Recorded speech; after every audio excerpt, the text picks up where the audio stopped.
बिस्मिल्लाहिर्रहमानिर्रहीम, अस्सलाम वालेकुम। पॉइंट वाइज के साथ मैं हूं मोहम्मद उस्मान भट्ट और मेरे साथ मौजूद हैं यासिर इलियास और उबैदुल्लाह आजम। आज हम बात करेंगे पेंडेमिक कोरोना के फैलने के बाद मुल्क पूरी दुनिया में लॉकडाउन हुआ और पाकिस्तान में भी हमने देखा कि वक्तन वक्तन वो लॉकडाउन होता रहा और हमने बहुत नई नई टर्म्स इस लॉकडाउन से मुंसलिक जो हमने सुनी। एक लॉकडाउन था, फिर एक जुज़वी लॉकडाउन था, फिर स्मार्ट लॉकडाउन था, फिर सिलेक्टिव लॉकडाउन था। तो ये इतने सारे लॉकडाउन जो से हैं हमारी समझ में तो नहीं आ रहे हैं। तो मैं अपने पार्टिसिपेंट से समझना चाहूंगा कि कौन सा वाला लॉकडाउन जो है वो पाकिस्तान के लिए बेहतर है। तो वैद आपसे स्टार्ट करते हैं। स्मार्ट लॉकडाउन का बड़ा जिक्र हो रहा है आजकल। आप स्मार्ट लॉकडाउन के हक में हैं या आप ओवरऑल लॉकडाउन के हक में हैं? अच्छा, ये वैसे बहुत सीरियस मैटर है और इसमें हमें टेक्निकल रेफरेंसेस वगैरह लेने चाहिए, लेकिन अभी चूंकि हम थोड़ा सा हल्के फुल्के अंदाज में इसको एक्सप्लेन करना चाह रहे हैं, तो इसमें भी थोड़ा सा एक सीरियस एस्पेक्ट ये निकलता है कि अगर हम इमरान खान साहब की पॉलिसी को थोड़ा सा अगर डिसएग्रीमेंट करना चाहते हैं, तो देखिए जी, अभी तक कोरोना वायरस की जो पेंडेमिक है, इसमें हमें लॉकडाउन और सोशल डिस्टेंसिंग के अलावा और कुछ समझ नहीं। कहीं ना कहीं हमारे पास सिर्फ वाहिद जो एहतियात है वो यही है कि हम घर से ना निकलें, और वो कैसे होता है, वो डिफरेंट तरीकों से होता है। उसमें ये है कि अब पूरी दुनिया में खासतौर पे ये जो डेवलप्ड कंट्रीज हैं, इन्हें हमेशा से ही ये पता था कि जो वायरल अटैक्स होते हैं उन जगहों पे बहुत ज्यादा होते हैं। हिस्ट्री में भी आप देखें तो, हम अगर हिस्ट्री को पढ़ें तो वायरल अटैक्स की वहाँ उनकी एक बहुत लंबी हिस्ट्री है और वहां पे अक्सर एपिडेमिक्स होती रही हैं। ये पहली दफा बहुत अरसे बाद, एक सेंचुरी के बाद है कि ये प्रॉपर पेंडेमिक बनी है। अदरवाइज उन्हें हमेशा से पता था उनके साथ क्या होगा अगर कोई वायरल अटैक हुआ ऐसा। तो जहां तक हमारा ताल्लुक है, हम लोग थोड़े से डिफरेंट लोग हैं।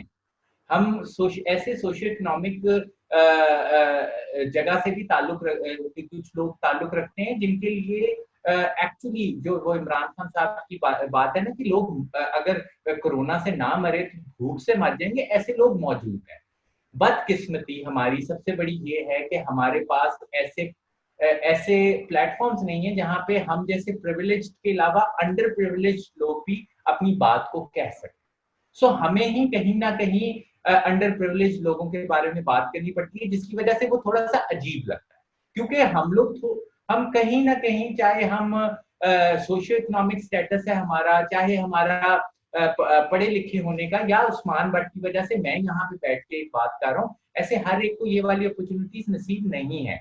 सो इसीलिए हमारे मुंह से ये जो स्मार्ट लॉकडाउन, जुज़वी लॉकडाउन की बातें जो है ना, वो थोड़ी सी अजीब लगने लग जाती हैं कि खुद तो ये बड़े बड़े घरों में बैठे हुए हैं, खुद तो ये एसी में बैठे हुए हैं और मजदूरों के लिए बात करें, तो वो थोड़ा सा अजीब लगने लग जाता है। अदरवाइज अगर इसका हमें स्मार्ट लॉकडाउन के बारे में अगर बात करनी है, तो हमें कहीं ना कहीं डेली वेजर जो है ना, जो जो मजदूर तबका है, जो हमारा हाथ से कमाने वाला रेडी बान है, ये वो है, उनको भी कहीं ना कहीं हमें साथ रखना। अदरवाइज ये चीज जो है डिस्कस होते हुए अजीब ही लगे। उबैद, मैं इस पे आपकी तरफ दोबारा आऊंगा आपसे, बल्कि इनफैक्ट आपसे आपका पर्सनल एक्सपीरियंस पूछूंगा कि आपका जो डेली वेजेस के साथ पिछले कुछ अरसे में राब्ता रहा, आप कुछ अपने काम की वजह से, तो वो कितना इफेक्ट हुआ है। मैं आपकी तरफ आता हूँ, मैं यासिर साहब की जरा ओपिनियन ले लूँ पहले एक बार। यासिर साहब, वजीर आजम का ये फैसला कि हम स्मार्ट लॉकडाउन, मतलब वो मुकम्मल लॉकडाउन के हक में पहले दिन से नहीं थे, ठीक है, अब इस स्मार्ट लॉकडाउन को वो मतलब सपोर्ट करते हैं। तो you think it's a good idea to avoid this COVID? देखिए बट साहब, हम अजीब मिजाज के लोग हैं, जिस तरह उबैद कह रहे थे। दुनिया की कोई भी चीज, कोई भी कॉन्सेप्ट, कोई भी रिफॉर्म, कोई भी चीज, कोई भी टेक्नोलॉजी, कोई भी गैजेट इवन हमारे पास आता है तो उसमें अब्यूज ही होना। तो महजब दुनिया के लिए बड़ी अच्छी बात है। हमें लॉकडाउन चाहिए, स्मार्ट लॉकडाउन चाहिए, इससे पहले हमें क्लैरिटी चाहिए, और हमें क्लैरिटी ये चाहिए कि हम स्मार्टनेस लगा रखें और लॉकडाउन लगा रखें। हम स्मार्टनेस एक बुनियादी तौर पर हर चीज की तरह हम इस चीज को बहुत ज्यादा पोलिटिसाइज करते हैं। हम इसको पीपल्स पार्टी वर्सेस इमरान खान ले चुके हुए हैं, या पीटीआई वर्सेस मुराद अली शाह ले चुके हुए हैं, और हम नहीं समझ रहे कि हम कितनी बड़ी अपने साथ ज्यादती कर रहे हैं, और हम नहीं समझ पा रहे यार कि क्या जरूरत है और क्या स्टेप्स लेने चाहिए। आज तक तो हम इसका नाम, कुछ लोगों के लिए नाम बड़ा अजीब होता है और बहुत लोग नाम के ऊपर तब जाते हैं।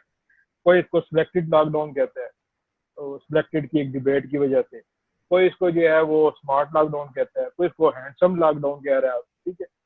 बुनियादी तौर पे देखिए, हमने 100 जूते भी खाए हैं पिछले 3 महीने में और 100 प्याज भी खाए।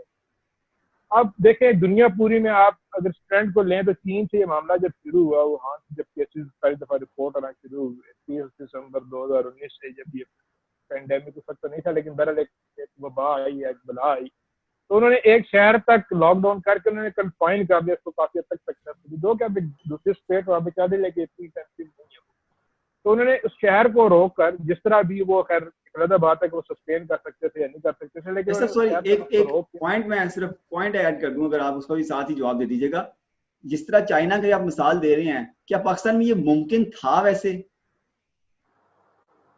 मतलब देखिए, मुमकिन, मैं ये बात नहीं कर रहा कि पाकिस्तान के सोशो इकोनॉमिक फैब्रिक की जब बात करेंगे तो फिर तो ज़ाहिर है मुमकिन नहीं, पाकिस्तान जैसी इकोनॉमी नहीं बर्दाश्त कर सकती, लेकिन पाकिस्तान में सॉरी सॉरी, मैं इकोनॉमी की पाकिस्तान बात नहीं कर रहा, नहीं यस सर, मैं इकोनॉमी की बात नहीं कर रहा, मैं इसकी प्रैक्टिकलिटी की बात कर रहा हूँ कि आप लोगों को, क्योंकि देखें बाहर के हम हमेशा मिसाल देते हैं कि दुबई में हम, यही पाकिस्तानी जब वहां जाते हैं तो कानून हमेशा लाइन में खड़े होते हैं, बाहर के ममालिक जाते हैं, यूरोप जाते हैं, अमेरिका जाते हैं, तो वहां पर लाइन्स पे खड़े होते हैं, कानून की पाबंदी करते हैं। यही पाकिस्तानी जो पाकिस्तान में होते हैं वो कानून की पाबंदी नहीं करते हैं।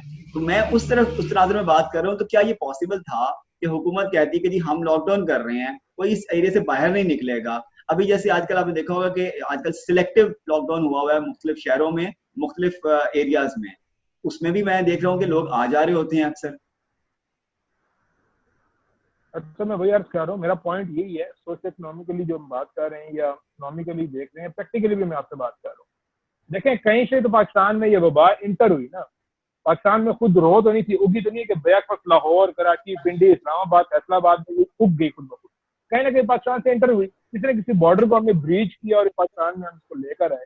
हम वहां पर प्रैक्टिकली एक लॉकडाउन कर सकते हैं, जहां से हमें वीक एरियाज या वीक लिंकेजेस पता थे कि पाकिस्तान में यहाँ से इंटर हो सकती है वबा, क्योंकि हमारे इतने लोग यहाँ पर और ऐसे आ सकते हैं।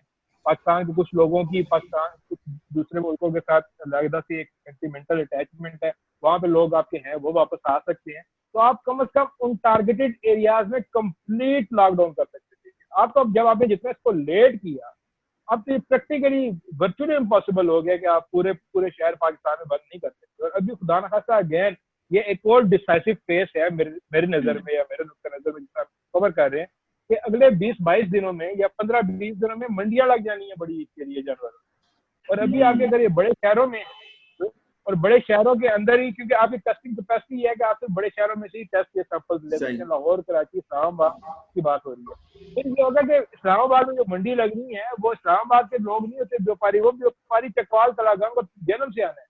लाहौर की मंडी में भक्का, फसाद, लिया तक से व्यापारी नहीं आना है, और जब उसे वापस जाना तो शहर से उसने वारिस लेकर जाना है। कराची में इसी तरह जो है वो लसबेला और बलोचिस्तान तक का व्यापारी आएगा और वो वापस वारिस लेकर जाएगा। तो फिर ये पाकिस्तान पूरे में रैपिडली ग्रो करके अभी फिर बड़े शहरों में कुछ किया जा सकता है, इससे आगे जो जो हम लेट करेंगे हम कुछ। अच्छा उबैद, मैं आज की हमें डिस्कशन को क्लोज करना है, मैं सिर्फ आप मुख्तसर अगर आप मुझे सिर्फ बता सकें अगर कि आपका जो पर्सनल इंटरेक्शन रहा पिछले दिनों डेली वेजर्स से, तो वो कितना मुतासिर हुए हैं और क्या वाकयातन मुमकिन नहीं है कि हम कोई लॉकडाउन कर सकें? यार बीइंग अ पर्सन जो कि एक प्रिविलेज्ड जगह से ताल्लुक रखता है, मेरा बिल्कुल वाह पड़ा ऐसे लोगों से जो कि डेली वेजेस थे, और समटाइम्स मैंने उन्हें डेली वेजेस दी कुछ कामों के लिए पिछले 3 महीने में। ऐसी मेरी लाइफ है जिसमें डेली वेजेस आसपास होते हैं। मैं बहुत कंफ्यूज हो गया उसमें। मैं जब अपनी लाइफ को देखा और उनकी लाइफ को देखा तो मैं एक्चुअली कंफ्यूज हो गया। मैंने अपनी अम्मी और भाई, अपनी फैमिली में भी ये बात की कि मुझे एक्चुअली समझ नहीं आ रहा था कि मैं उन लोगों को और अपने आप को एक जगह रख के नहीं देख पा रहा। मैं तो बड़ा स्ट्रिक्टली, मेरी फैमिली भी बड़ा स्ट्रिक्टली लॉकडाउन को फॉलो कर रही है। अगर आप मेरे घर देखो, अगर मैं आपको अपनी पर्सनल लाइफ बताऊं, बहुत अच्छे तरीके से। बट जब मैं डेली वेजेस को देखता था या जब उनसे मेरा थोड़ा बहुत फेस टू फेस, कोई मेरा डिलीवरी गाय है, कोई मेरे घर सफाई करने वाला पूरा, तो मैं थोड़ा सा कंफ्यूज हो जाता। मैं जब उनको देखता था कि क्या इनके ऊपर हम इतनी सख्ती मुसल्लत कर सकते हैं, तो मैं एक्चुअली कंफ्यूज हो, मैं नहीं। और मेरा ख्याल है कि 0.5% होगा पाकिस्तान, या 1% या 5%, मैक्सिमम 5%। मैं एक बहुत बड़े शहर में रहता हूँ, मेरा घर अच्छा है, सब कुछ है, मैं अल्लाह ताला ने मुझे बहुत कुछ दिया हुआ है, लेकिन जो पर्सनली मैंने इन मजदूरों को देखा, पर्सनली जब मैंने उन्हें पैसे दिए, उस वक्त मैं टोटली कंफ्यूज और अभी भी कंफ्यूज। आप मेरे से पूछोगे, मैं बड़ा अच्छे तरीके से लॉकडाउन पे अमल कर रहा हूं, मुझे जो हुकूमत कह रही है वो मैं। यासिर साहब सॉरी, आप अगर आखिरी एक लाइन में, वन लाइनर में आप क्लोजिंग अगर आप दे सकें तो क्या अब इसका हल क्या है, फिर सूरत हाल का कोई सोल्यूशन? वज़ीर-ए-आज़म कुछ भी कर लें, आप लोग तो मानते नहीं हैं। सर मैं वही अर्ज कर रहा हूँ कि देखिए कुछ चीजें इनएविटेबल होती हैं, करनी पड़ जाती हैं, बादलिना खासा करनी पड़ती हैं। कि मैं कह रहा हूँ कि अगर ये हम मार्च के शुरू के दिनों में एक स्ट्रिक्ट लॉकडाउन कर लेते, कर्फ्यू से सर अब हो गया ना, चले जो गलती होगी उसको तो माफी दे देना। अब मतलब आगे की बात है। आप सुन लेना सर, मैं वही कह रहा हूँ कि अगर उस वक्त हम इसको सस्टेन कर सकते थे, हम इन लोगों को ना, जो अब हमने पंप इन करना है सेहत में पैसा, वो हम लोगों की स्पोर्ट में उस वक्त पंप इन कर सकते थे। अब क्योंकि चीजें आगे बढ़ गई, लेकिन बहरहाल हमें बड़ी इससे पहले कोई प्रैक्टिकल स्टेप्स लेने होंगे, हमें कड़वे घूंट कुछ पीने होंगे। हमारे अंदर अगर ये कैंसर प्रयास कर रहा है तो हमें नश्तर लगाना पड़ेगा और कुछ ना कुछ हमें करना पड़ेगा। अगर ये फैल गया देहातों तक तो फिर सोचिए, आपकी इकोनॉमिक लाइफ तो गई एक तरफ, आपकी जानों में जितना आपको इन्वेस्ट करना पड़ेगा सेहत बचाने के लिए, आपके पास वो भी नहीं। ठीक है, बहुत शुक्रिया यासिर। ठीक, यासिर साहब बहुत शुक्रिया आपका। उबैद आपका भी बहुत शुक्रिया। बहुत वाइजली हमने ये पॉइंट्स आज डिस्कस किए हैं लॉकडाउन के हवाले से, इससे आम आदमी कितना मुतासिर हो सकता है। आप हमें अपना फीडबैक नाज़रीन जरूर दीजिएगा, आप इस हवाले से क्या समझते हैं। तब तक के लिए हमें इजाजत दीजिए। अल्लाह हाफिज and thank you very much.